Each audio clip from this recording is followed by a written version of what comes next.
Ayan, so maganda nga po, no? Ito po yung 4x4 by 8 feet natin na pins concrete post molder or dragon fruit post natin. Ito po ay para sa kay Biner, kay Sir Biner Habiliana ng Purok, Kabugwason, Barangay Kabug, Bacolod City, Negros Occidental. So ito po, no? Ito po yung order niya. 2 sets of 4x4 by 8 feet na pins concrete post molder natin. Adjustable po siya. Doy! Adjustable po siya, no? Dito sa sunod yun ibutang. Adjustable po siya. Pwede ka nang gumawa dito 4 feet, 5 feet, 6 feet, 7 feet hanggang 8 feet po, no? At ito ay na kuya, dito na kasi mong kuan kuya. At ito po ay schedule nung schedule po natin ito next week. Okay? Ito po ay papa-schedule natin next week ito. No?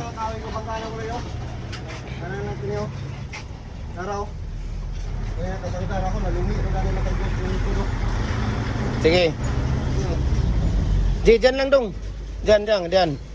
Ito lang ilagay yan. Okay? Okay, sige. Kunin niyo yung isa doon.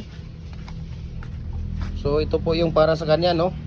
Thank you for trusting Jim Hardware Cagayan de Oro, Sir Biner Habiliana ng Purok, Kabugwason, Barangay Kabug, Bacolod City, Negros Occidental, no? Ito po yung order niya. So maraming salamat po, no, sa kay Kuya Biner, no? Ayan, so nagko-customize din po tayo 4x4, 4.5 by 4.5, 5x5, 5.5 by 5.5, 6x6, no, 7x7, 8x8, no? Nagko-customize din po tayo. So walang problema po mga idol. Okay, hollow blocks molder, decorative molder, bricks molder, pins concrete post molder natin, dragon fruit post molder natin, ayan. Oh, ang ulman dito to sa sulod. Ayan, so tapos ayun nga po, no, yung sa kanya, yung order. So maraming salamat, no. Tapos nagko-customize din po tayo. Meron din tayong double dito. Loy, sirat ina ni pang tabunin na to tanan dito, Loy. Sila ron jo pre ani magtiwas din Okay? Okay? Diara na, sige. Ayan, no, para po marami po tayong mga decorative molder dito. Ayan. Ayaw dia dong dito na sa lublak dong patong. Marami po tayong mga decorative dito.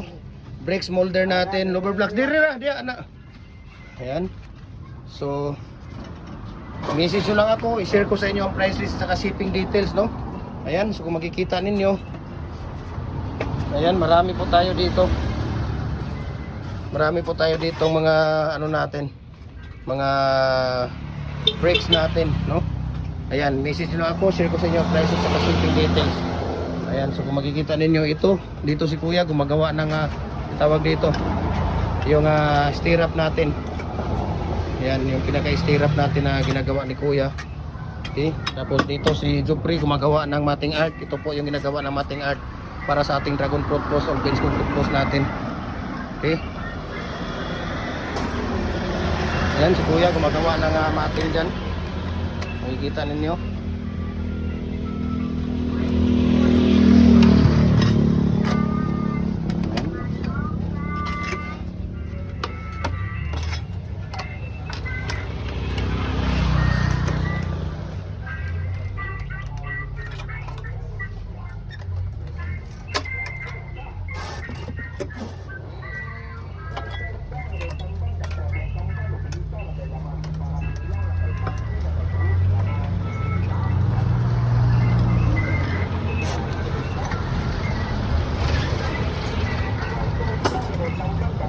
So ganoon lang po, no, paggawa natin ng matting. Dalawang design po yung matting natin. Ayan, so parang triangle, ayan. Kasi diyan natin ilalagay ang patong.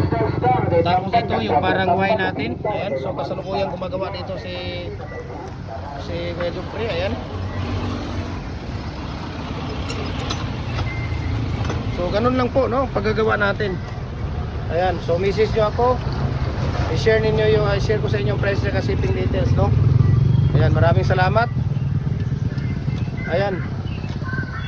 Tapos